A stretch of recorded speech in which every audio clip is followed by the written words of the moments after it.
మీకు మ్యారేజ్ అయిందా? మ్యారేజ్ అయితే ఎంతమంది పిల్లలు కామెంట్ చేసేయండి. Hi all, welcome back to మీ సిక్కోలి పిల్ల. సో లాస్ట్ బ్లాగ్ లో చెప్పాను కదా, బస్ స్టాండ్ లో ప్రియుడు కోసం అమ్మాయి కొడుకును వదిలేసి వెళ్ళిపోయిందని చెప్పేసి.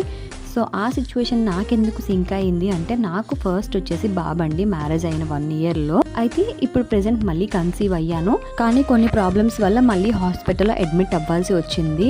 ఇక్కడ చూస్తున్నారు కదా, నాకు పెయిన్స్ వస్తూ ఉంటే మా హస్బెండ్ అయితే నన్ను డైవర్ట్ చేసి నవ్వించడానికి అయితే ట్రై చేస్తూ ఎట్ ఏ టైం నాకు ఫుడ్ కూడా ఫీడ్ చేస్తున్నారు. అయితే నేను ఆ బాధను మర్చిపోవడానికి మా హస్బెండ్ జోక్స్ వేస్తూ ఉన్నారు. బట్ ఏంటి అంటే, నాకు ఒక సెకండ్ పెయిన్ వస్తుంది, విత్ ఇన్ 2 seconds లో మళ్ళీ ఆగిపోతుంది, మళ్ళీ వస్తుంది, మళ్ళీ ఆగిపోతుంది. ఇంకా నా బాధ తట్టుకోలేక ఆయన నాకు ఫీడ్ చేశారు. కానీ ఏంటంటే విత్ ఇన్ 1 hour లో నేను మళ్ళీ తిన్న ఫుడ్ని అయితే వామిట్ చేసేసాను. అయితే హాస్పిటల్లో నైట్ ఉండాల్సి వచ్చింది, ఖచ్చితంగా ఉండాలి అన్నారు. సో అందుకే మేము కూడా హాస్పిటల్లో ఉండిపోయాము.